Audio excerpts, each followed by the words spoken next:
The mahogany doors closed with a sound like a coffin lid.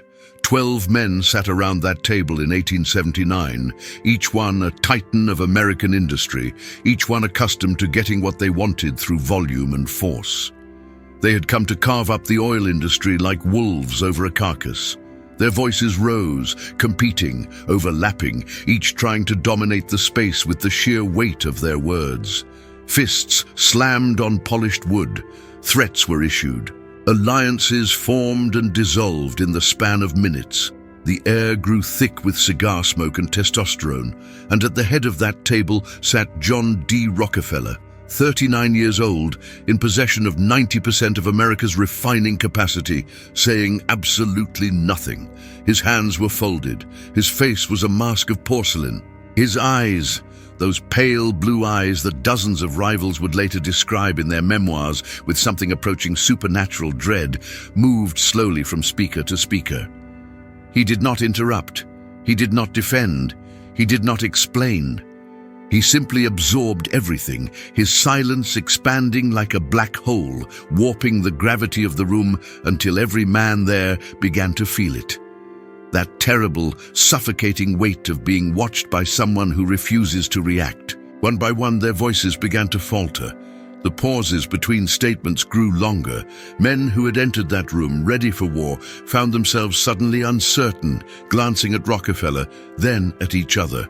Then back to Rockefeller, searching desperately for some clue, some reaction, some confirmation that they even existed in his calculation. But there was nothing. Just that unwavering stare, that absolute, terrifying control. When he finally spoke nearly an hour into the meeting, it was in a voice so quiet that every man had to lean forward to hear him. He made his offer once. He did not repeat it. He did not justify it. And when he finished, he simply stood, buttoned his coat, and walked out of the room, leaving 12 of the most powerful men in America sitting in stunned silence, knowing with absolute certainty that they would accept his terms, because the alternative was to be crushed by a man who had weaponized the one thing they could never master: silence. Before we unlock this vault of wisdom, I want to know where our society of thinkers is watching from. Comment your city below. Let's see how far this empire reaches, because what you are about to learn is not taught in business schools. It is not discussed in polite company. It is the brutal architecture of power that built the first American billionaire. And it began not in a boardroom, but in a small wooden house in upstate New York, where a boy learned that the world punishes the weak, rewards the silent, and destroys those who cannot control themselves. If you seek the brutal truths about money that schools refuse to teach, subscribe now. We are building a library for the 1%. This is not content for the masses. This is ammunition for those who understand that knowledge without action is just philosophy, but knowledge with silence is empire. The year is 1839. The place is Richford, New York, a frontier settlement where morality is negotiable and survival is mandatory. In a modest farmhouse, a woman named Eliza Rockefeller rocks her newborn son, unaware that she is holding the future architect of American capitalism. She names him John Davison Rockefeller, after her father, and she pours into him from the earliest age a Baptist severity that will calcify in his bones like iron. But it is not Eliza who will forge the weapon. It is his father, William Avery Rockefeller. Devil Bill, D., a man so committed to deception that he lived multiple lives simultaneously, each one a masterwork of fraud. He sold fake cancer cures as Dr. William Livingston. He seduced women in town after town, maintaining secret families, disappearing for months at a time, returning with pockets full of cash, and absolutely no explanation. He was a bigamist, a con artist, a man who understood that reality is simply the story you can make others believe. And he had a philosophy about raising sons. "I cheat my boys every chance I get," he once said, grinning like a wolf. "I want to make them sharp." Imagine being 7 years old and selling a turkey you raised from a chick. You've fed it for months. You've protected it from foxes. You finally sell it to a buyer your father arranged, and you're holding the coins in your small hand, feeling the weight of your first real transaction. Then your father appears, takes the money, and tells you the buyer paid less than agreed. He pockets the difference. You protest, he laughs. That'll learn you to watch sharp. But the buyer paid full price. Your father simply stole from you to teach you that trust is a luxury you cannot afford. This was John D. Rockefeller's childhood, a masterclass in betrayal administered by the man who should have been his protector. And here is where most people misunderstand what happened next. They think young John became hard. They think he became cruel. But that is not what silence does. Cruelty is loud. Cruelty needs an audience. Silence is different. Silence is the scar tissue that forms over a wound that cannot heal. At age 8, John D. Rockefeller began keeping a ledger, capital L, not a diary, not a journal, a ledger. A small notebook where he recorded every penny that passed through his hands, every cent earned from doing chores for neighbors, every transaction, no matter how small, the date, the amount, the source. In cramped, meticulous handwriting, he built a paper fortress around his inner world, a place where numbers could be trusted because people could not. Psychologists have a term for this: hypervigilance. It is what happens when a child's environment is so unpredictable, so saturated with betrayal, that the only survival mechanism is absolute control over every variable within reach. Young John could not control his father's departures. He could not control his mother's quiet suffering. He could not control the gossip of neighbors who whispered about Devil Bill's other families, but he could control his ledger. And in that control, he found something more valuable than happiness. He found power. The ledger became his religion. He carried it everywhere. He updated it obsessively. And here is the critical insight that separates Rockefeller from every other robber baron of the Gilded Age. While Carnegie loved acclaim, and Morgan loved spectacle, and Vanderbilt loved dominance, Rockefeller loved systems. The ledger was not about the money. It was about the pattern, the predictability, the ability to see at any moment exactly where he stood in relation to the chaos. By age 10, he was lending money to neighbors at 7% interest. By 12, he had $50 saved, an astronomical sum for a farm boy, and he loaned it to a local farmer, drawing up a formal contract, watching his mother's eyes fill with something between pride and fear as she realized her son had inherited not his father's charm, but something far more dangerous. His father's understanding that the world is a transaction coupled with his mother's discipline. This is the alchemy that creates monsters or magnates, depending on your perspective. The fraud of the father, the rigidity of the mother, combined in a child who processes trauma not through emotion, but through mathematics. He spoke less and less as he grew older. While other children played, he worked. While other teenagers courted and socialized, he calculated, his schoolmates found him strange, this tall, thin boy who never laughed, never joked, whose idea of recreation was to review his accounts. He developed a habit that would define his entire existence. He would sit perfectly still for long periods, his face expressionless, his mind running projections and scenarios, building invisible empires in the architecture of his silence. His teachers noticed something unsettling. When called upon in class, John would take long pauses before answering, not because he did not know, but because he was considering every possible interpretation of the question, every angle, every trap. He treated classroom recitation like a negotiation. He gave no more information than absolutely necessary. He volunteered nothing. One teacher wrote in her notes, "John is the most methodical boy I have ever encountered. He approaches learning as though it were a business. I cannot decide if he is brilliant or broken." She was asking the wrong question.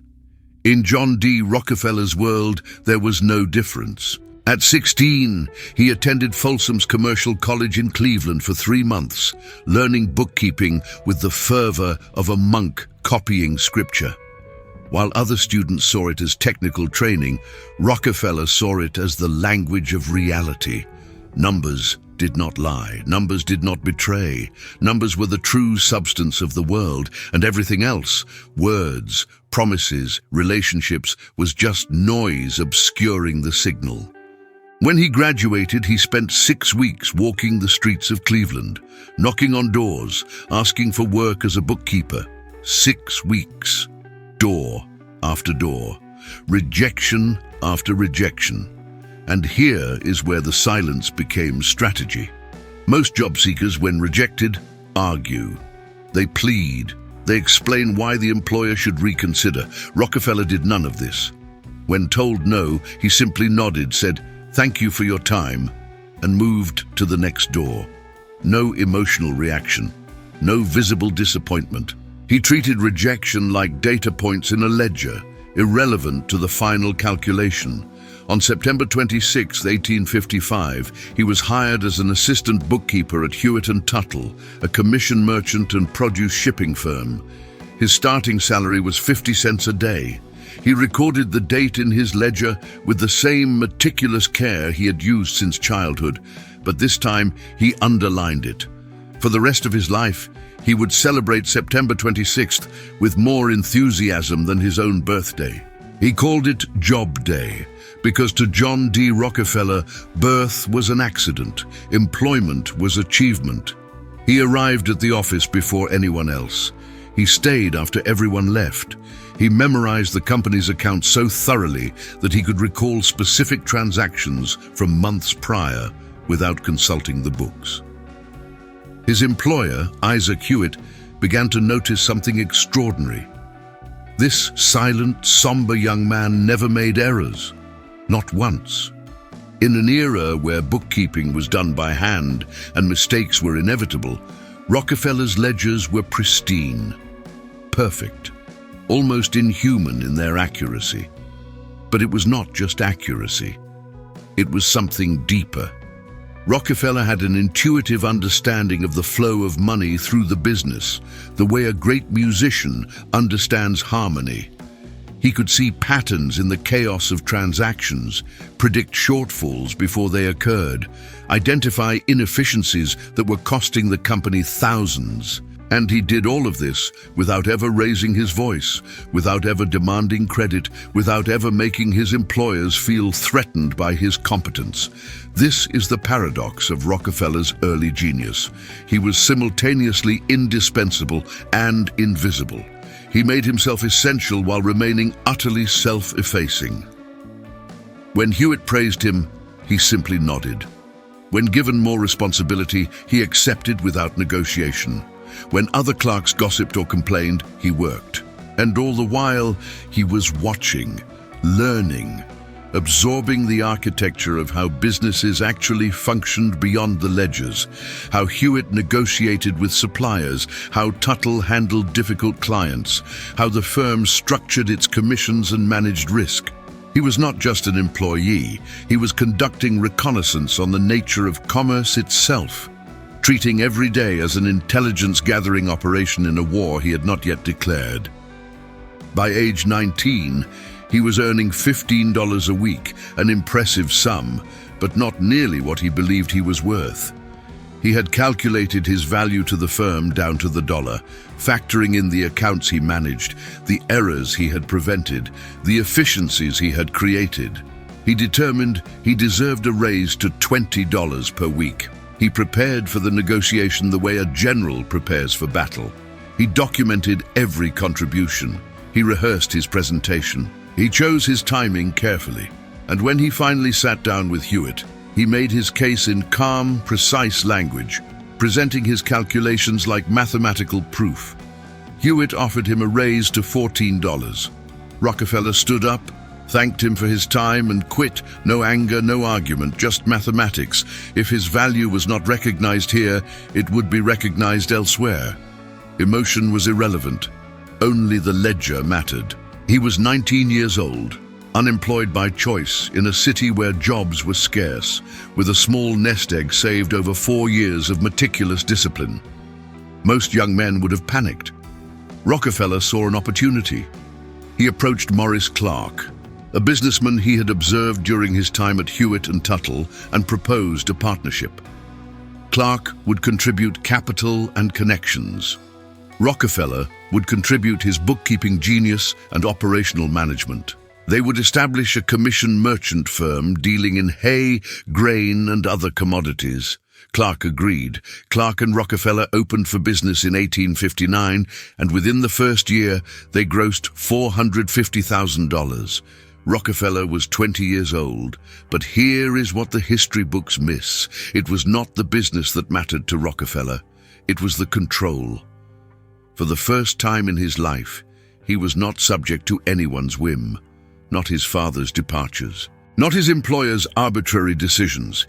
He had engineered an environment where the only variables that mattered were the ones he could measure, predict, and dominate, and he was just getting started.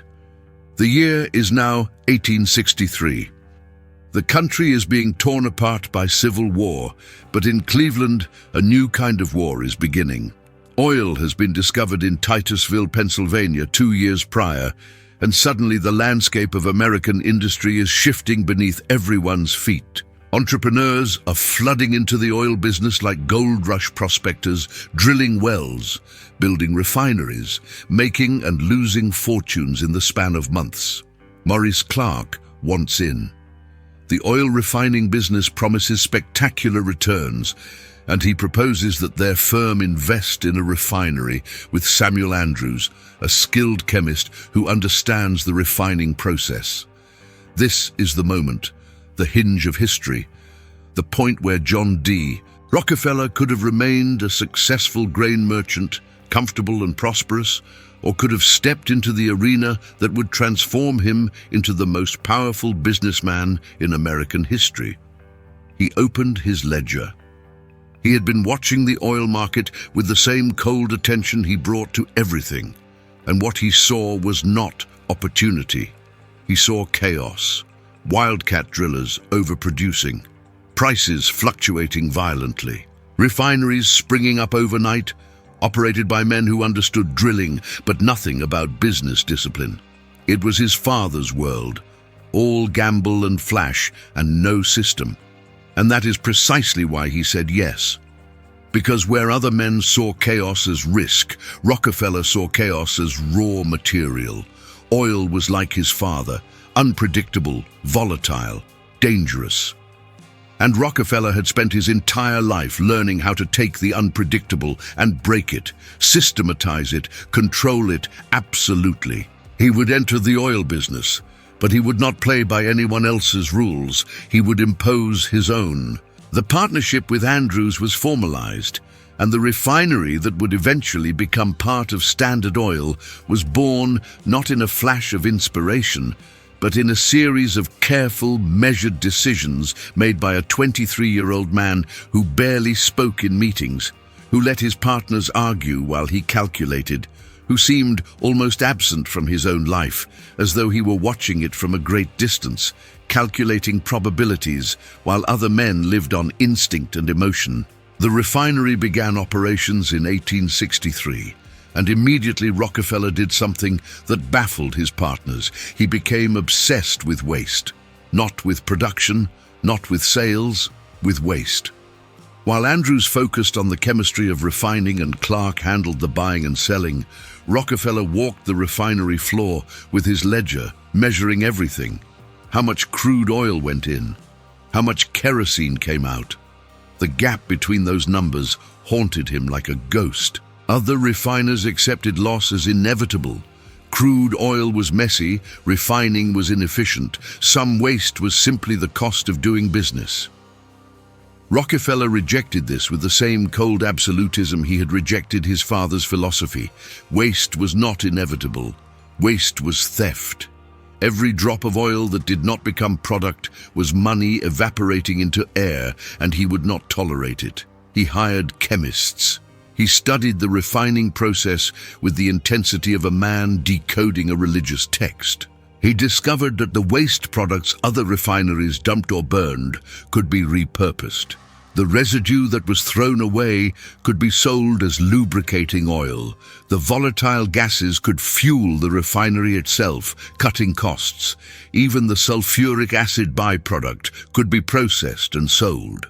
Within a year, Rockefeller's refinery was extracting more usable products from a barrel of crude than any competitor. Not by innovation, not through some brilliant invention.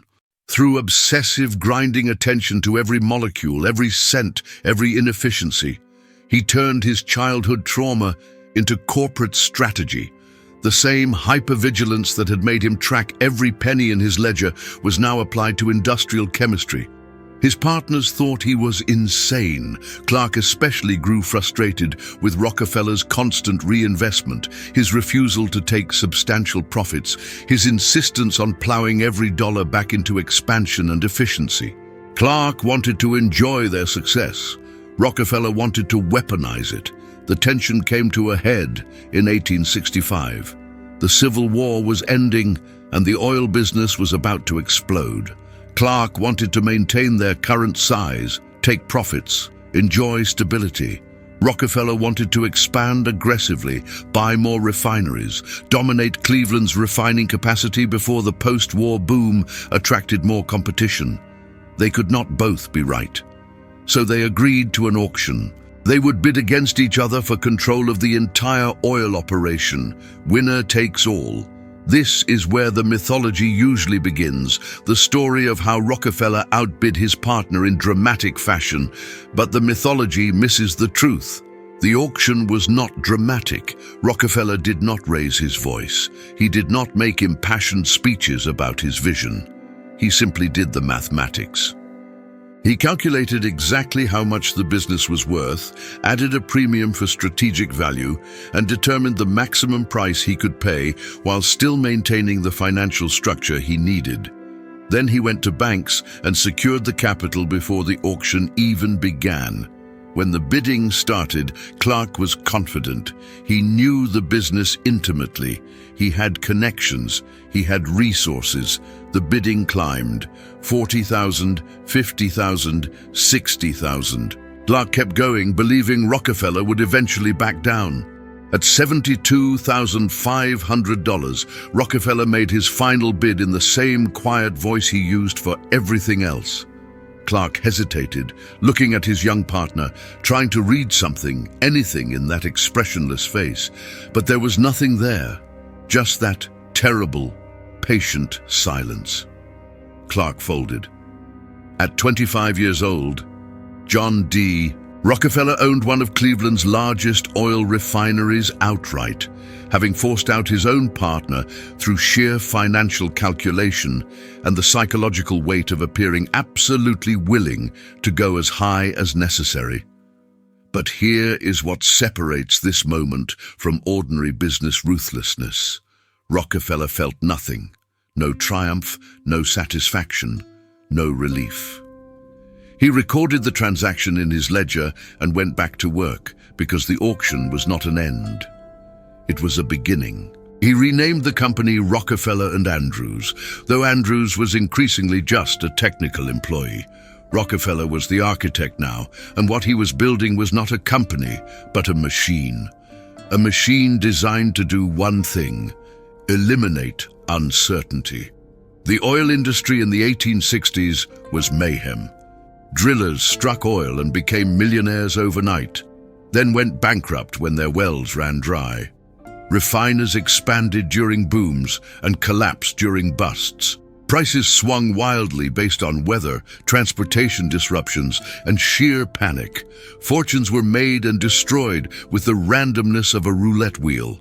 And into this chaos walked a man who had spent his entire life trying to eliminate randomness, who had been traumatized by unpredictability, who had turned his childhood wounds into an almost supernatural need for control. Rockefeller studied the industry the way a predator studies prey. He identified the pressure points. The oil producers, the drillers, were gamblers by nature, drilling wells based on hope and gut instinct. They were chaotic, impossible to control. So he would not try to control them. Instead, he would control the only choke point that mattered: refining. Crude oil was useless until it was refined into kerosene, and refining required capital, expertise, and infrastructure. It was controllable, systematizable. And if you controlled enough refining capacity, you controlled the entire industry, regardless of what happened at the wells. This is predatory genius, not attacking where your enemy is strong, but identifying the single point of leverage that makes their strength irrelevant. He began buying refineries, not randomly, systematically. He approached smaller refiners with the same calm, quiet proposals. He showed them his books, demonstrating his efficiency, his lower costs per barrel, his superior extraction rates. He explained in his soft voice that competition was driving profits down for everyone, that consolidation was inevitable, that they could either sell to him now at a fair price or be crushed later when he achieved total market dominance. Many refiners thought he was bluffing. This thin, humorless man with his ledgers and his religious severity, making threats in the tone of someone discussing the weather. They rejected his offers. And then they watched as Rockefeller did something that had never been done before in American business. He negotiated secret rebates with the railroads. Here is where the brutality truly began, hidden inside spreadsheets and contracts. Oil had to be transported from the refineries to market by railroad. The railroads charged set rates per barrel, but Rockefeller was shipping massive volume, and volume was leverage. He went to the railroad companies and offered them a guarantee. He would ship exclusively on their lines, providing consistent, high-volume business in exchange for rates far below what his competitors paid. The railroads agreed. Why wouldn't they? Rockefeller's volume meant stable revenue, and they could make up the difference by charging his competitors more. But Rockefeller went further. He negotiated what he called a drawback, not just a rebate on his own shipments, but a fee paid to him based on the shipments of his competitors. Every time a rival refiner shipped a barrel of oil, a portion of the freight charge went into Rockefeller's pocket. Read that again. He was being paid to destroy his competition. His rivals were literally funding their own elimination. When this eventually became public, newspapers called it corruption. Senators called it criminal. Rockefeller called it efficiency. And here is the terrifying truth. He was not entirely wrong. From a purely systemic perspective, he had identified redundancy in the market and was eliminating it. The fact that this elimination destroyed families, bankrupted rivals, and concentrated ungodly power in his hands was, to Rockefeller, simply the cost of optimization. Refineries that had rejected his buyout offers suddenly found themselves unable to compete. Their costs per barrel were 30% higher than Rockefeller's. They couldn't match his prices. They couldn't access his railroad rates. They bled money month after month, watching this silent, emotionless man strangle them with mathematics. One by one, they came back. They accepted his offers, now at significantly reduced prices. He bought 22 of Cleveland's 26 refineries in less than 3 months in what historians would later call the Cleveland Massacre. Not a drop of blood was spilled. Not a single act of physical violence occurred, just ledgers and contracts, and the slow, inexorable pressure of a man who had learned from his father that the world was a con, from his mother that discipline was holy, and from his own trauma that control was the only defense against chaos. By 1870, Rockefeller controlled nearly a quarter of America's oil refining capacity. He was 31 years old, and he was just beginning. That year, he formalized what had been a loose operation into a corporation, Standard Oil Company of Ohio. Capitalized at $1 million, Rockefeller owned the largest share. His brother William, Andrews, and a few trusted lieutenants held the rest. But the corporate structure was just paperwork. What Rockefeller was actually building was an organism, and he was engineering every cell of it with the same obsessive precision he had brought to everything since childhood. He created departments: purchasing, manufacturing, transportation, sales, each with its own manager, reporting structures, and accountability metrics. He instituted regular meetings where every department head presented detailed reports. He demanded numbers, always numbers, presented in standardized formats so he could compare efficiency across operations. And in these meetings, he would sit in his chair, silent for long stretches, letting others talk themselves into exhaustion while he absorbed everything, cross-referencing claims against the data in his mind, identifying inconsistencies, building maps of truth and deception.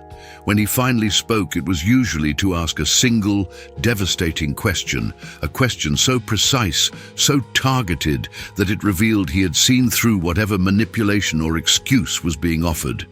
He did not accuse. He did not raise his voice. He simply asked, and in that question, his subordinates understood that he knew everything, that nothing escaped his attention, that lies were futile. One executive later wrote, "Working for Rockefeller was like being under surveillance by a ghost. He seemed to know what you were doing before you did it, not through spies, but through some unholy understanding of systems. He could look at numbers and see through them to the reality they represented. It was supernatural and terrifying in equal measure, but it was not supernatural. It was trauma calcified into talent. The hypervigilance that had once been a survival mechanism in a chaotic household was now applied to corporate operations with the full resources of capital behind it. He built an intelligence network, not through formal espionage, but through careful cultivation of relationships. He would meet with railroad executives and casually inquire about competitors' shipping volumes. He would speak with chemical suppliers and learn what other refineries were purchasing. He attended church regularly, not just for spiritual reasons, but because the business community gathered there, and in casual conversations after services, men revealed more than they ever would in boardrooms. Everything was data, everything fed the system, and at the center of the system was Rockefeller, processing it all, making decisions not based on emotion or intuition, but on mathematical certainty.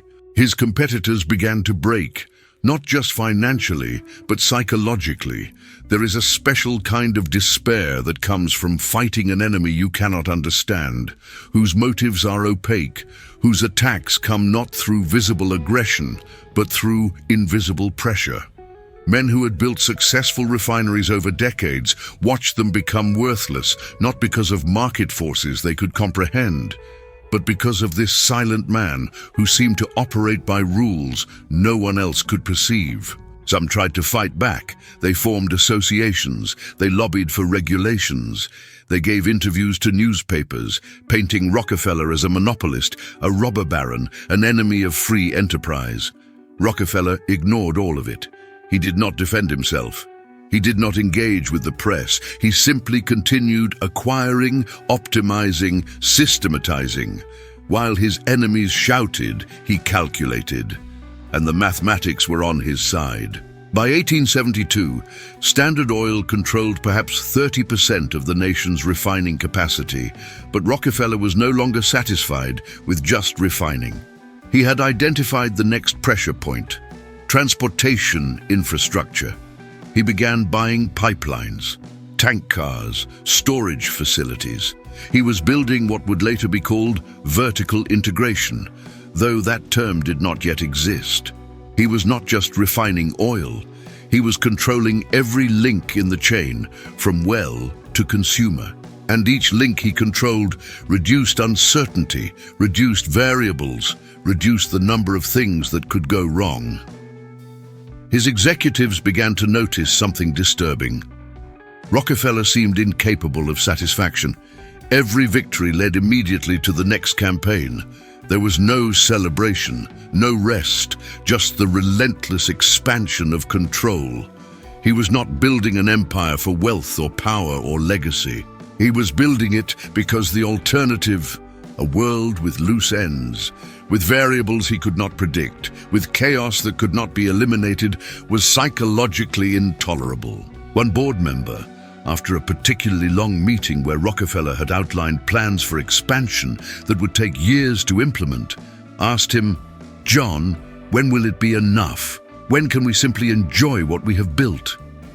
Rockefeller looked at him with those pale blue eyes, and for just a moment, something flickered across his face. Not anger, not ambition, something closer to confusion, as though the question itself made no sense, as though asking when control would be enough was like asking when breathing would be enough. "There is always waste to eliminate," he said quietly. "Always inefficiency to correct. The work is never finished."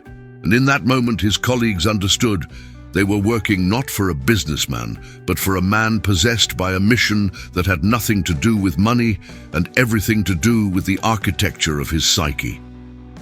They were helping him build not an empire, but a fortress against the chaos that had defined his childhood. By 1873, the economy collapsed. The Panic of 1873 devastated American businesses. Banks failed, railroads went bankrupt, refineries shuttered overnight as credit evaporated and demand plummeted. Standard Oil thrived. While competitors scrambled for survival, Rockefeller had maintained massive cash reserves, refusing to over-leverage despite opportunities to expand faster. His childhood training, always save, always prepare for betrayal, always assume the worst, had positioned him perfectly for catastrophe. He walked through the wreckage of the industry like a ghost through a graveyard, making offers on failing refineries at pennies on the dollar. Not out of cruelty, but out of the same mathematical logic he had always employed. These refineries were going to fail anyway. He was simply ensuring their assets were not wasted, and still he barely spoke. While other industrialists gave triumphant interviews about survival and success, Rockefeller said nothing. His silence during the panic was perhaps his most aggressive move yet, a demonstration that he was not merely surviving, but transcending the cycles that destroyed ordinary men. By the time the economy began to recover in 1875, Standard Oil controlled nearly 40% of all American oil refining.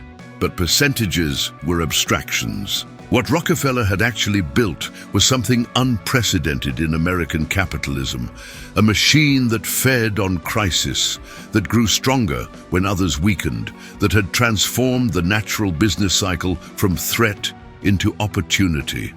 And now, having secured dominance in refining, he turned his attention to the one element that still eluded his control: the producers themselves, the wildcatters, the drillers. The chaotic, gambling men who pulled oil from the ground with hope and dynamite and sheer recklessness. This is where the legend becomes complicated, where the man who never raised his voice orchestrated what many historians consider the most audacious scheme in American business history. It was called the South Improvement Company, and it nearly destroyed him. The concept was elegant in its brutality. Rockefeller and a small group of major refiners would form a corporation that would negotiate exclusive contracts with all major railroads. In exchange for guaranteed volume, the railroads would give the South Improvement Company massive rebates, sometimes 50% off published rates. But here was the twist, the move so aggressive it bordered on economic warfare. The railroads would also pay the South Improvement Company a drawback on every barrel shipped by non-member refiners. This meant that independent refiners would not only pay double what Rockefeller paid for transportation, but they would also be funding his empire with every shipment they made. It was economic strangulation disguised as a business arrangement. When the contracts were signed in early 1872, Rockefeller believed he had achieved the ultimate consolidation. He had created a system where competition was mathematically impossible. The independent refiners and producers would have no choice but to sell to him or be destroyed by costs they could never overcome. He had not accounted for rage. The independent oil producers in Pennsylvania discovered the scheme in February 1872, and what followed was not a business dispute, but something closer to an uprising. Drillers shut down their wells rather than sell to Standard Oil. Refiners refused to ship oil even at devastating personal cost. Newspapers ran front-page denunciations. Mass meetings were held where thousands of men gathered to burn Rockefeller in effigy. For the first time in his adult life, John D. Rockefeller faced something his silence could not control: public fury. The Pennsylvania legislature held emergency hearings. Congressmen gave speeches condemning the South Improvement Company as a conspiracy against free enterprise. The railroads, terrified of the political backlash, began to waver on their commitments. Within weeks, the entire scheme was collapsing, not because of its economics. The economics were flawless, but because Rockefeller had miscalculated the power of narrative. He had spent his entire life in the realm of numbers and contracts and private negotiations. He had not understood that in a democracy, even oligarchic capitalism requires the consent of the governed, or at least their passive acceptance. The South Improvement Company violated that compact so egregiously that it woke something in the American public. A fury against monopoly, against concentrated power, against the kind of economic determinism Rockefeller represented. The Pennsylvania legislature revoked the South Improvement Company's charter in April 1872. Rockefeller was forced to publicly disavow the scheme, though he never apologized. He released a statement, carefully worded, explaining that the intention had been to stabilize an unstable industry, to eliminate waste, to bring order to chaos. The statement was greeted with mockery. Editorials compared him to a medieval lord demanding tribute. Political cartoonists drew him as an octopus, his tentacles strangling the nation. For a man who had spent his life cultivating invisibility, the sudden exposure was devastating. Not emotionally, because Rockefeller seemed constitutionally incapable of public shame, but strategically. He had revealed his hand. His competitors now understood exactly how he operated, what he was willing to do, how he conceptualized competition. And for a man whose greatest weapon was the uncertainty created by his silence, this transparency was a genuine setback. But here is where Rockefeller's psychological architecture revealed its true nature.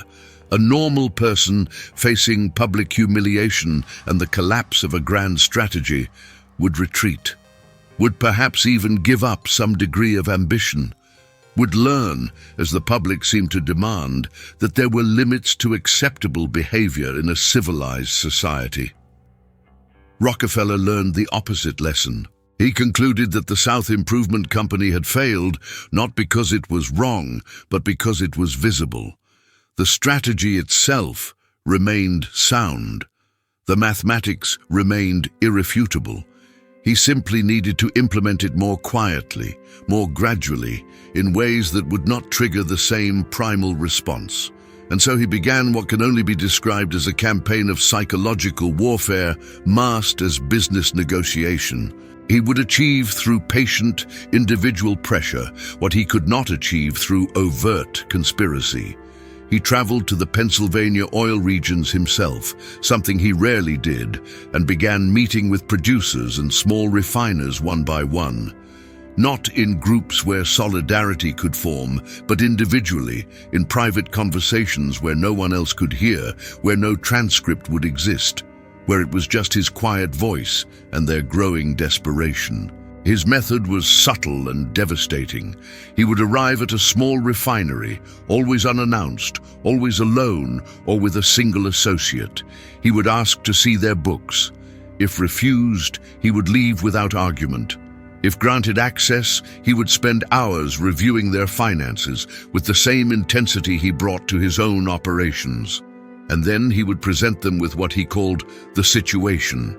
He would explain, in precise detail, exactly how much Standard Oil could produce kerosene for per barrel.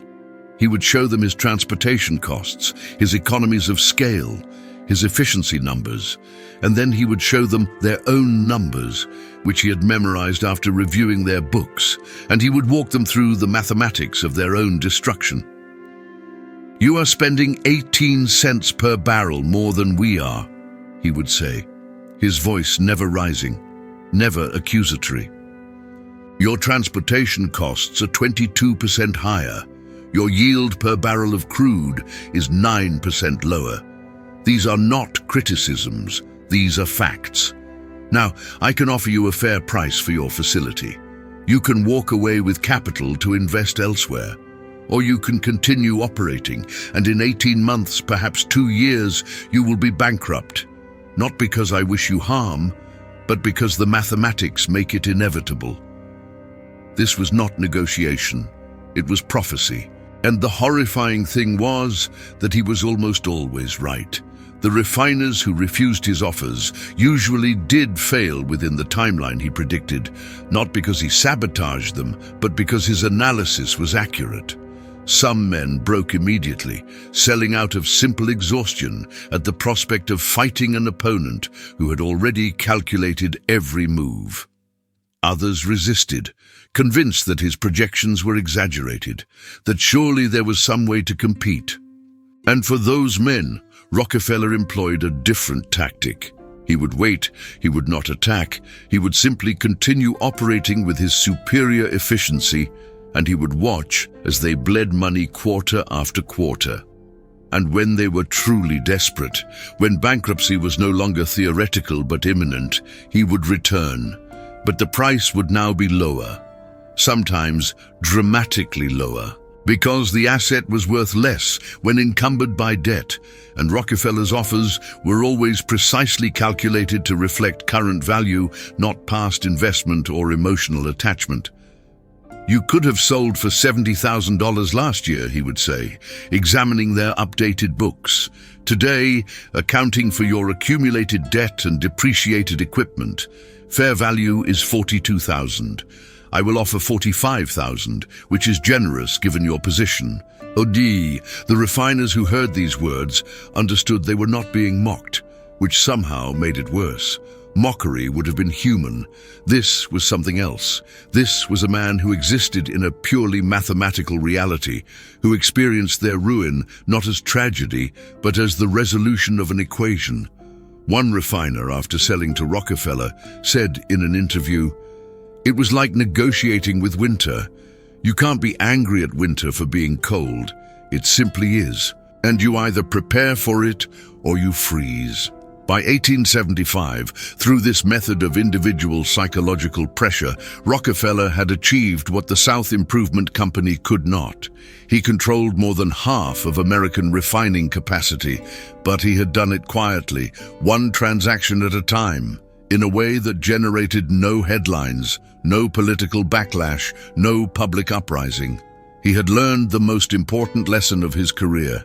Power wielded visibly creates resistance. Power wielded invisibly becomes inevitable. And now he turned this lesson toward an even more ambitious goal. He would not just dominate the oil industry, he would fundamentally restructure it, eliminating competition not through force, but by making competition itself obsolete. In 1876, he began implementing what he called the Plan. It was nothing less than the complete reorganization of the American oil industry under Standard Oil's control, but done in a way that would preserve the illusion of independent companies while centralizing all actual power in his hands. He created a network of subsidiary corporations, each technically independent, each with its own management and operations, but all ultimately controlled by Standard Oil through stock ownership and interlocking directorates. An independent refiner in Pittsburgh might believe they were competing with Standard Oil, not realizing that Standard Oil owned 40% of their stock and had placed 3 Standard Oil executives on their board. This corporate structure was brilliant and sinister in equal measure. It allowed Rockefeller to claim, truthfully, that dozens of independent refiners still existed, while in reality, he controlled them all. When accused of monopoly, He could point to the competitive landscape. When setting prices, he could coordinate what appeared to be independent companies acting in concert, but was actually a single entity moving all the pieces. The trust, as it would eventually be formalized in 1882, was not just a business structure. It was a philosophical statement. Rockefeller was imposing order on chaos by absorbing chaos into himself. Every company brought into the Standard Oil network became a cell in a larger organism, losing autonomy but gaining the efficiency and protection of the whole.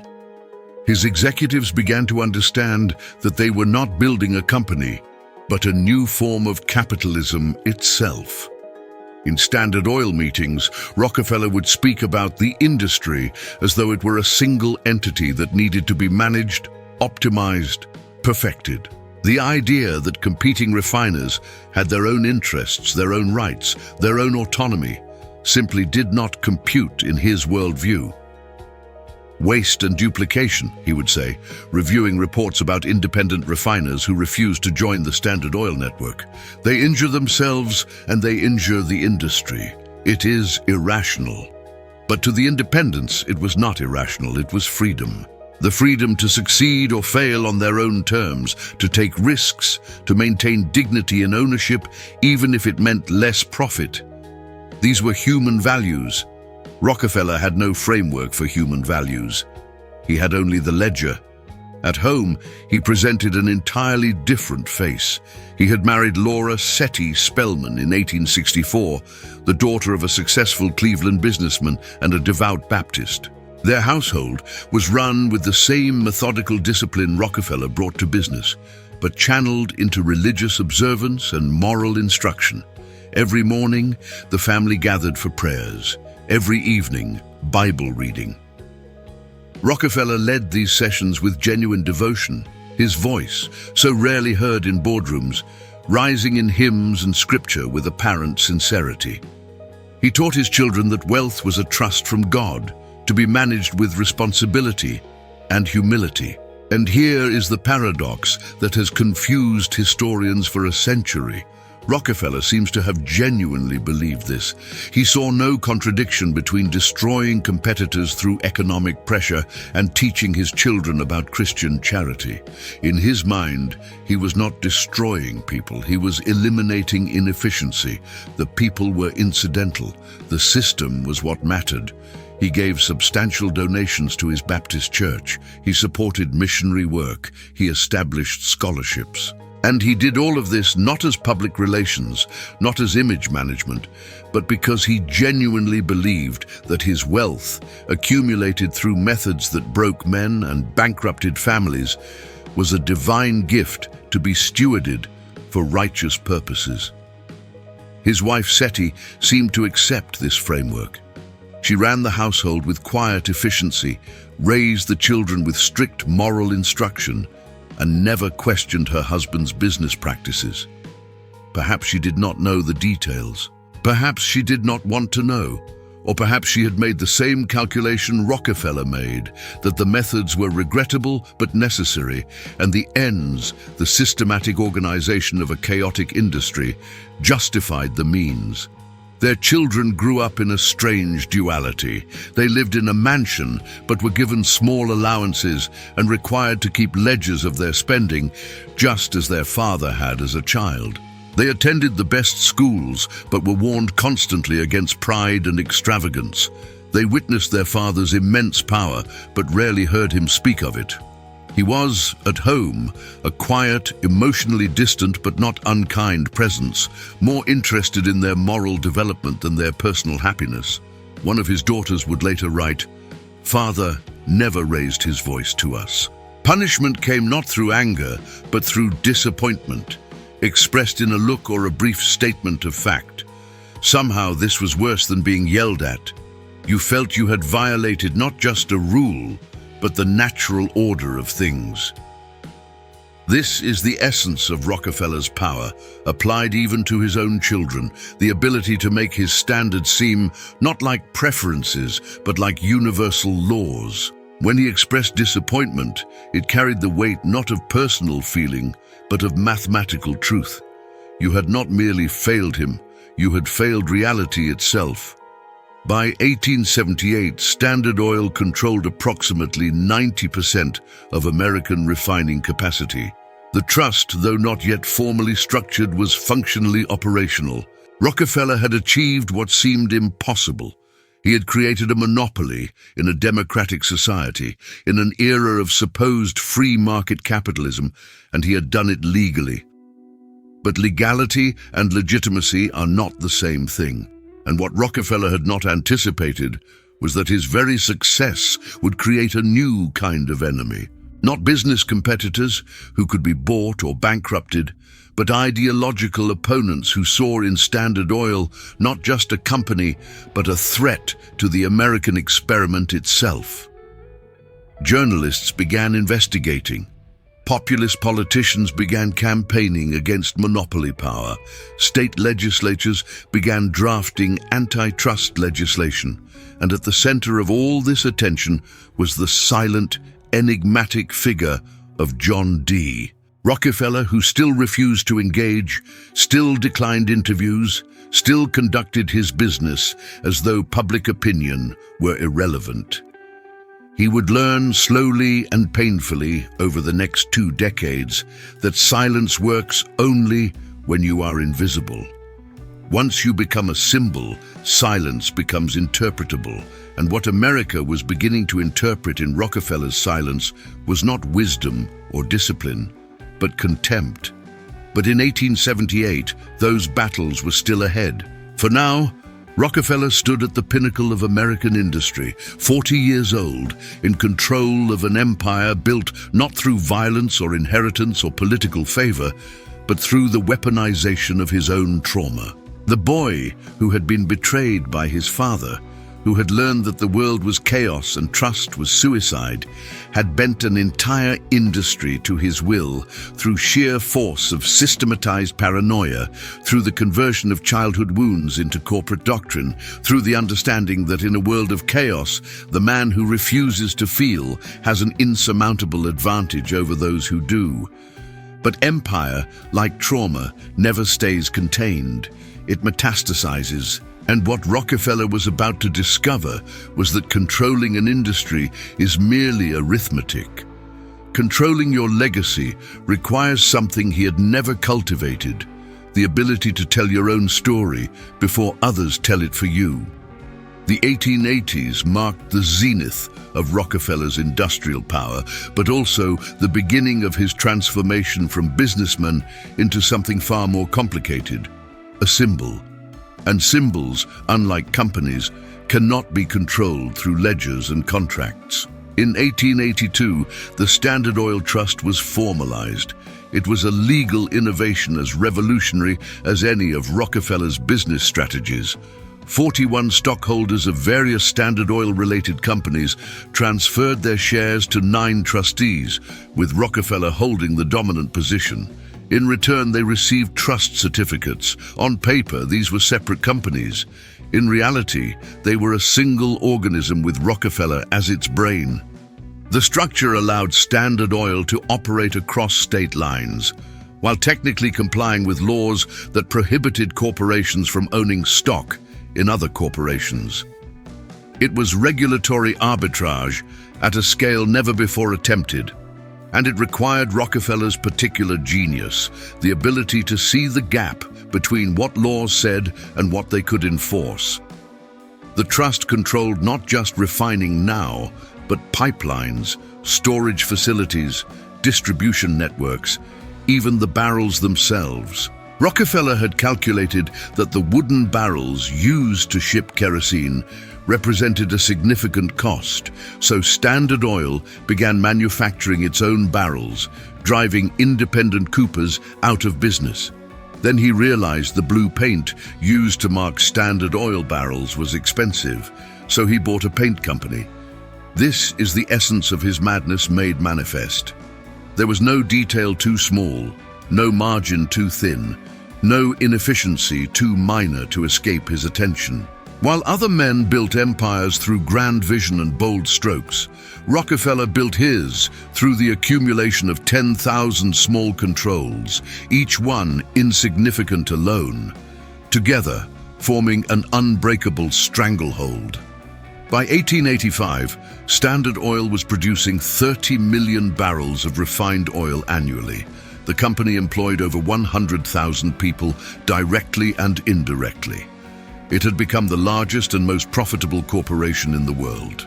And its creator, now 46 years old, was the richest man in America, possibly in human history up to that point, though exact calculations were impossible because so much of his wealth existed in forms that defied easy valuation.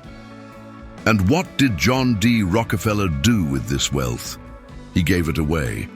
Not all of it, certainly, but in amounts and at a scale that bewildered his critics and confused his defenders. He had been donating to his Baptist church since his first job at Hewitt and Tuttle, tithing exactly 10% of his income with the same mechanical precision he brought to everything else.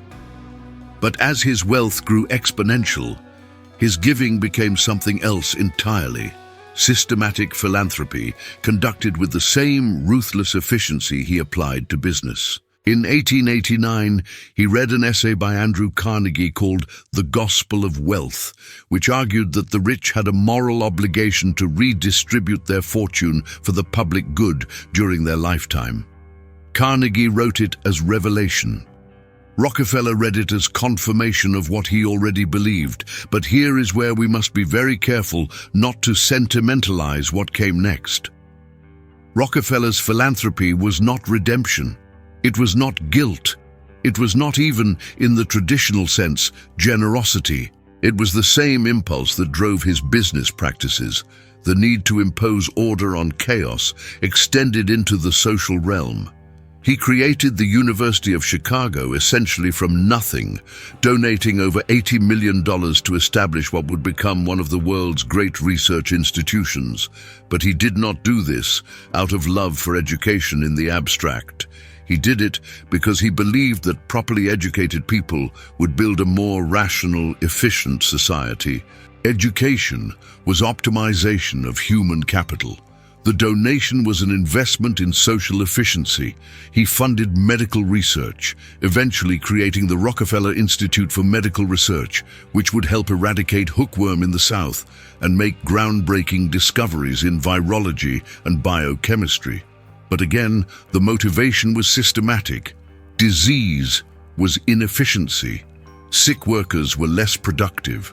Public health problems were waste. Eliminating them was simply good management applied to civilization itself. There was no warmth in this giving, no emotional connection to the beneficiaries. He donated the way he operated refineries, by identifying problems, calculating solutions, and implementing them with maximum efficiency. The recipients of his charity were not people to him. They were variables in equations of social progress, and yet the public hated him for it. Or rather, they were suspicious of it. How could the same man who had destroyed thousands of small businesses now claim to be a benefactor of humanity? How could someone who showed no mercy in competition now demand credit for building universities? The answer, which few understood at the time, was that there was no contradiction in Rockefeller's mind. Competition was about eliminating waste in industry. Philanthropy was about eliminating waste in society. Both served the same master, his pathological need for systematic control and optimization. The fact that competition hurt people and philanthropy helped them was, to him, incidental to the larger purpose. But in 1890, something happened that would begin to crack the facade of inevitability Rockefeller had built. The Sherman Antitrust Act was passed, declaring illegal every contract, combination in the form of trust or otherwise, or conspiracy in restraint of trade. It was aimed directly at Standard Oil, though the law was carefully worded to seem general. And for the first time in his career, Rockefeller faced an opponent he could not simply outbid or outweight. the federal government backed by genuine popular outrage. The legal battles that followed were complex and would drag on for years, but what mattered more than the litigation was what it represented. America was rejecting not just Standard Oil, but the philosophy underlying it. The idea that efficiency justified everything, that systematic control was inherently good, that individual autonomy could be sacrificed to organizational optimization. These ideas were being challenged by a democratic society that valued messiness, competition, and dignity more than Rockefeller valued order. He responded the only way he knew how, with silence. He declined to testify. He gave no interviews. He let his lawyers handle the legal arguments and continued running Standard Oil as though nothing had changed. This was strategic in one sense. Anything he said could be used against him, but disastrous in another. His silence was now being interpreted not as strength, but as arrogance, as contempt for democratic accountability. And into this silence walked a woman who would do more damage to Rockefeller's legacy than any competitor ever had. Ida Tarbell. Tarbell was a journalist, one of the new breed of investigative reporters that Theodore Roosevelt would later call muckrakers. Her father had been an independent oil producer who had been ruined by Standard Oil's practices. She had watched her family struggle while Rockefeller's empire grew, and she had dedicated her career to exposing what she saw as the truth behind the mythology. Beginning in 1902, McClure's magazine published her series, The History of the Standard Oil Company, in serialized installments. It was meticulous, devastating, and read by millions. Tarbell had done something Rockefeller never anticipated. She had matched his own methodical approach, documenting every acquisition, every railroad rebate, every bankrupted competitor, every strategic move, and presenting it not as a triumph of efficiency, but as a chronicle of systematic predation. She interviewed his victims. She obtained court documents. She traced the corporate structure of the trust with the same obsessive attention to detail Rockefeller had used to build it. And she wrote it all in prose that was both factual and damning, letting the facts themselves create the indictment. Rockefeller never responded directly. He read every installment. Of course he did. He read everything. But he maintained his policy of public silence. Privately, he dismissed Tarbell as a bitter woman seeking revenge for her father's failure. He could not conceive that legitimate moral objections to his methods might exist. In his worldview, her father had failed because he was inefficient. That Rockefeller's system had ensured his failure was simply proof that the system worked. But Tarbell's work did something that all the previous criticism had not. It made Standard Oil comprehensible to the average American. Before her series, Rockefeller's empire was too vast, too complex, too abstract for most people to understand. Tarbell broke it down, showed how it worked, made the invisible visible. And once visible, it became vulnerable. Public opinion turned decisively. State after state began prosecuting Standard Oil for violations of antitrust laws. In 1906, the federal government filed suit to dissolve the trust under the Sherman Antitrust Act. The case would take 5 years to work through the courts, but the outcome was increasingly inevitable. Rockefeller had largely withdrawn from day-to-day operations by then. He was in his 60s, his health declining from the stress of decades of hypervigilance. He had developed alopecia, losing all his hair, giving him the peculiar ancient appearance he would carry for the rest of his life. He looked like a living mummy, a man already transitioning from flesh to monument. He spent more time at his estates, particularly Kykwit, his mansion overlooking the Hudson River. He played golf obsessively, bringing to the sport the same intensity he had brought to business, keeping detailed scorecards, analyzing his performance, seeking constant improvement. Even in leisure, he could not simply be, he had to optimize. But the empire he had built was crumbling legally, even as it continued to generate unprecedented profits. Standard Oil was still the dominant force in oil, still hideously profitable, still employing hundreds of thousands. But its legal right to exist was being challenged at the highest levels of American government. In 1911, the Supreme Court issued its ruling. Standard Oil was an illegal monopoly and must be dissolved into 34 separate companies within 6 months. Rockefeller's response was characteristic. He read the decision, closed the document, and went to play golf. When asked by an associate about his feelings, he replied, "The company will be worth more in pieces than it was together." And he was right. The breakup of Standard Oil created companies like Exxon, Mobil, Chevron, and others that would remain industry giants for over a century. And because Rockefeller held stock in all of them, the forced dissolution made him even richer. His wealth in 1913 was estimated at $900 million, over $400 billion in modern dollars adjusted for inflation, making him possibly the wealthiest person in human history in relative terms. The boy who had tracked every penny in a ledger, who had been traumatized by his father's unpredictability, who had turned his wounds into weapons, had broken the American economy to his will so thoroughly that even the Supreme Court could not truly defeat him. They could dissolve his company, but they could not touch the system of thought that had built it. But here is what the history books often miss. What gets lost in the tale of legal battles and business statistics, the psychological cost of being John D. Rockefeller. He had achieved perfect control and perfect loneliness simultaneously. He had no friends, only associates. He trusted no one fully, not even family. His children respected but did not understand him. His wife had long ago become more manager of his domestic affairs than intimate partner. He had spent 70 years building fortresses against chaos, and he had succeeded so completely that he now lived inside them, isolated, unreachable, incapable of the vulnerability that creates genuine human connection. In his later years, he would take drives through the countryside, and he would occasionally stop to hand out shiny dimes to children and strangers. This became a famous quirk, photographed and written about. The richest man in the world giving away 10-cent coins with a strange, fixed smile. Psychologists have speculated about this ritual. Some say it was image rehabilitation. Others claim it was genuine generosity on a scale he could emotionally process, but I think it was something else. I think it was the only transaction he could still make that approximated human warmth.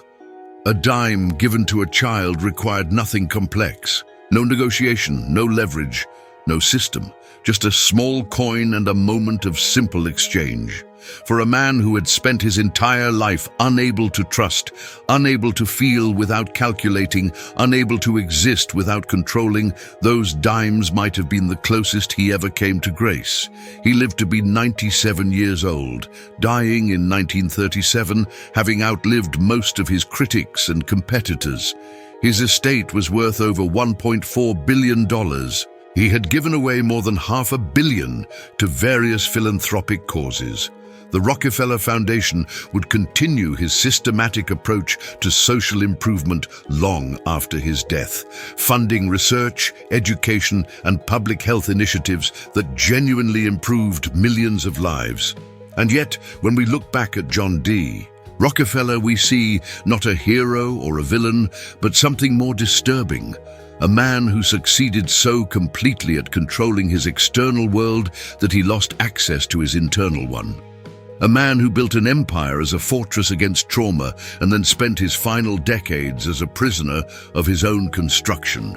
His great discovery, that silence is power, that emotion is weakness, that systematic control can defeat chaos, was also his great tragedy.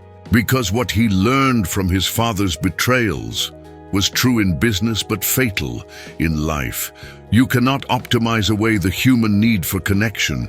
You cannot systematize trust. You cannot put love in a ledger. The empire he built was real, The wealth was real. The hospitals and universities bearing his name are real, serving millions. But the man inside all of it, the boy who started keeping that ledger at age 8, who learned that the only safe response to chaos is control, that man never found what he was really searching for, because behind every great fortune built on systematic domination, there is not greed, but fear. And John D. Rockefeller was the most afraid man in American history, which is precisely why he became the most powerful. His methods were not aberrations. They were the logical extreme of a certain kind of wounded psychology given unlimited resources and an unregulated economic system. He showed us what happens when trauma meets unlimited capital and zero restraint. He showed us that the same psychological mechanisms that protect a child from chaos can, when given institutional power, reshape entire industries. And the question we must ask, sitting here in the ruins and monuments of his legacy, is not whether his methods were moral, but whether they were inevitable. Because here is the uncomfortable truth that business schools whisper, but never teach directly. Rockefeller's approach works, not just in his era, but now, the systemization of every variable, the elimination of emotional decision-making, the patient accumulation of small advantages, the weaponization of information asymmetry, the willingness to endure public hatred for private control. These are not historical curiosities. These are the operating principles of every major corporation, every private equity firm, every algorithmic trading system that dominates modern markets. We have simply automated what Rockefeller did manually. We have replaced his ledgers with spreadsheets, his railroad rebates with complex derivatives, his trust structure with private equity layering. But the philosophy remains unchanged. Systematic control defeats chaotic competition, and the man willing to be more methodical, more patient, more emotionally detached than his opponents will eventually dominate the field. Look at the modern tech monopolies. They do not destroy competitors through price wars or hostile takeovers. They acquire them early, absorb their innovations, and integrate them into ecosystems that make competition structurally impossible. This is pure Rockefeller doctrine, executed with code instead of contracts. Look at private equity firms that buy struggling companies, strip them for parts, and extract value through financial engineering while leaving wreckage behind. Rockefeller would recognize this immediately. He pioneered the concept of buying assets for less than their systematic value, reorganizing them ruthlessly and profiting from the differential between emotional attachment and mathematical reality. Look at the billionaires who maintain public silence, who refuse interviews, who let their wealth speak for them while their personalities remain opaque. They have learned what Rockefeller knew: that mystery is leverage, that every word you speak is a data point your enemies can use, that the less people understand about your thinking, the more they must assume about your power. But here is what makes Rockefeller's story more than just a business case study.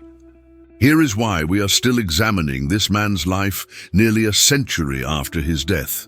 Because he represents the purest distillation of a question that haunts capitalism itself. Can you build something transcendent through methods that are merely transactional? Can systematic cruelty in service of systematic progress be justified by the outcomes? Can you optimize your way to meaning? Or does the optimization itself destroy whatever meaning might have existed? Rockefeller believed the answer was yes. He genuinely thought that by eliminating waste, standardizing production, and controlling distribution, he was serving a higher purpose. He saw himself not as a monopolist, but as an organizer of chaos, bringing rational order to an irrational industry. The fact that this required crushing thousands of competitors, manipulating entire markets, and concentrating ungodly power in his own hands was, in his mind, an unfortunate necessity of systematic progress, and he backed this belief with his philanthropy. The Rockefeller Foundation was not window dressing. It was systematic giving applied with the same rigor as systematic business. His donations eradicated diseases, built institutions, funded research that genuinely advanced human knowledge. The University of Chicago became one of the world's great intellectual engines. The medical research he funded saved millions of lives. So we are left with this paradox. The same qualities that made him a predatory monopolist made him an effective philanthropist. The emotional detachment that allowed him to bankrupt competitors without remorse also allowed him to fund research without ego. The systematic thinking that created Standard Oil also created institutions that outlived and arguably outweighed its impact. This is the danger of reducing complex men to simple judgments. Rockefeller was not a villain who occasionally did good, nor a benefactor whose wealth happened to come from questionable means. He was a deeply damaged human who converted his damage into the most sophisticated control system ever built, then deployed that same system toward both destruction and creation with equal efficiency. His children inherited his wealth, but not his psychology, which is perhaps the greatest mercy he never knew he granted. His son, John D. Rockefeller Jr., took the fortune and the foundation and tried to soften their edges, to make them more humane, to add warmth where his father had built only systems. The Rockefeller Center in New York, colonial Williamsburg, the restoration of Versailles, these were attempts to use systematic wealth for beauty, not just efficiency, but the fortune itself remained a monument to what the father had built. And what he had built was not just money or companies or institutions. He had built a template, a proof of concept that one man, sufficiently disciplined, sufficiently systematic, sufficiently willing to subordinate every human impulse to the logic of control, could bend the world to his vision. Every entrepreneur who maintains detailed metrics on every aspect of their business is following Rockefeller's ledger. Every CEO who makes decisions based purely on data, stripping emotion from the process, is channeling his approach. Every investor who looks at companies as systems to be optimized rather than communities to be served is seeing through his eyes. And every person who has ever believed that if they could just control enough variables, calculate enough contingencies, eliminate enough chaos, they could finally be safe, that person is living inside the psychological architecture that Rockefeller built from his trauma. This is why his story matters beyond business history. Because what Rockefeller discovered, and what he never could admit even to himself, is that perfect control is perfect isolation.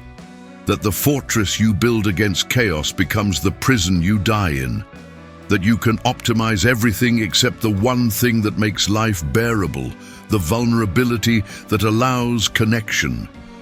He died the richest man in history, in a mansion overlooking a river, surrounded by servants and associates and descendants, and he died alone.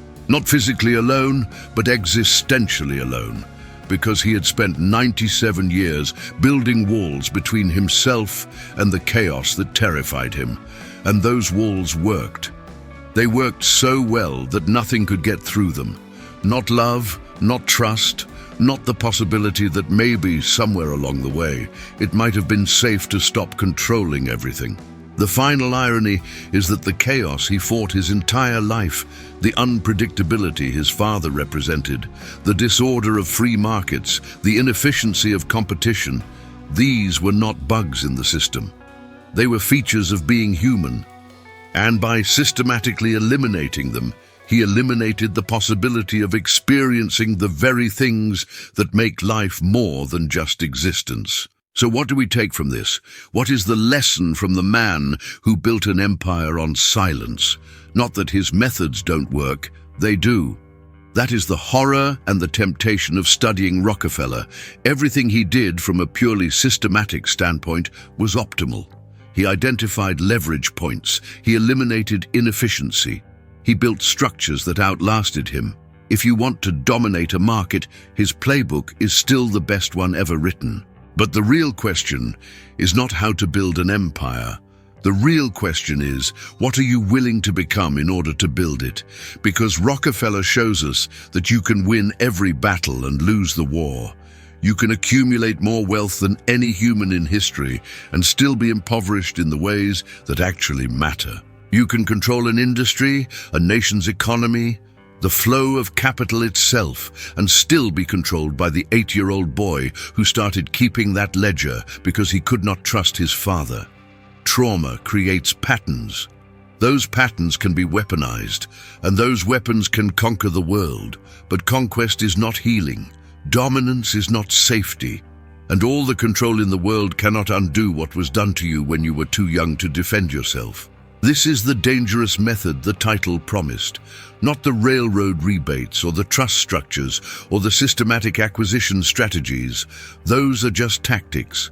The dangerous method is the belief that if you can just control enough, calculate enough, systematize enough, you will finally be safe from the chaos that wounded you. Rockefeller proved that method works for building fortunes. He also proved, though he never seemed to realize it, that it fails utterly at building lives. So to the ambitious watching this, to the ones who recognized themselves in his story, who felt a dark thrill at the description of his systematic domination, who thought, yes, this is how you impose order on chaos, I want you to sit with something uncomfortable. What are you actually afraid of? What chaos are you really trying to control? And what will you have to amputate from yourself to achieve that control? Because the scar tissue you are building, that hypervigilance, that emotional detachment, that systematic approach to everything, including relationships, it will work. It will make you formidable. It will probably make you rich if you apply it with Rockefeller's rigor. But it will also make you alone, not just without people, though that may come too, but alone inside yourself, unable to access the parts of you that need connection, that crave meaning beyond optimization, that understand, somewhere beneath the spreadsheets and strategies, that being human requires occasional surrender to the unpredictable. Rockefeller's empire stands.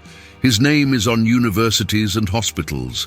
His fortune compounds through generations. His methods are taught in every business school. He won by every measure that can be quantified. And yet, I cannot help but think of that old man, hairless and ancient, handing out dimes to children with a fixed smile, searching for something in those small transactions that decades of systematic control had never delivered. Connection, trust, the feeling of being safe enough to stop calculating. He never found it. The fortress was too strong. The methods were too effective. The silence he had weaponized as a young man eventually became a wall he could not speak through even when he wanted to. This is the true cost of the dangerous method. Not the competitors destroyed, or the markets manipulated, or the laws broken. Those are historical footnotes. The true cost is measured in what you cannot put in a ledger. The moments of spontaneous joy, sacrificed to strategic thinking, the relationships that could have been deep but stayed transactional, the parts of yourself that had to die so the empire could live. Before we close this vault of wisdom, I want you to do something. Comment below, not with your city this time, but with this.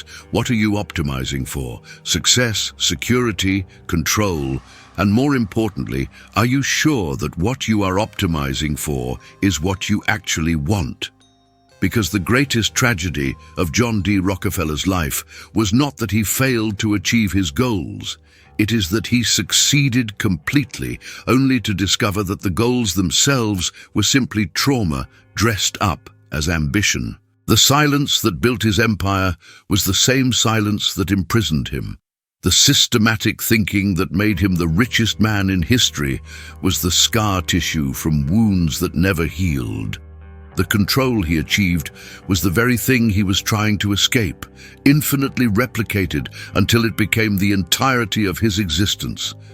If you seek wealth, study Rockefeller. His methods are unmatched. But if you seek life, learn from his warning.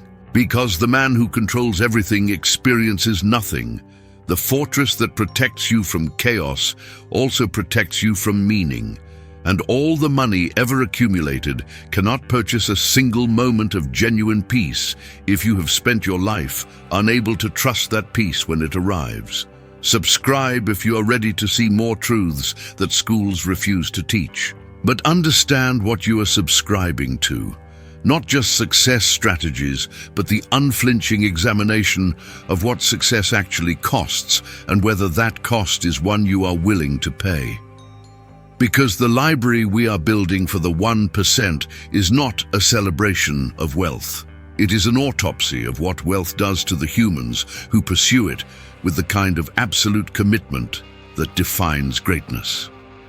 John D. Rockefeller showed us that one person, sufficiently disciplined and sufficiently wounded, can reshape capitalism itself. He proved that systematic thinking defeats chaotic competition. He demonstrated that silence is power and emotion is weakness. He was right about all of it, and he died alone anyway, rich beyond measurement and poor beyond accounting, a man who conquered the world and lost himself in the conquest, leaving us to wonder whether the empire was worth the architect. That is the question this documentary asks. The answer is yours to calculate. But remember, some things cannot be put in ledgers, and the most important decisions you will ever make are the ones that cannot be optimized, only lived. The dangerous method works. That is not in question. The question is whether you are willing to become the kind of person capable of executing it, knowing what Rockefeller's story teaches us about who that person inevitably becomes. Think carefully. Choose consciously, because the empire you build from your wounds will reflect them perfectly. And unlike businesses, the architecture of your soul cannot be dissolved by Supreme Court order. It lasts forever, for better or worse, silent and systematic, efficient and empty, powerful beyond measure and poor beyond repair. Just like the man who taught us that silence is the most dangerous method of all.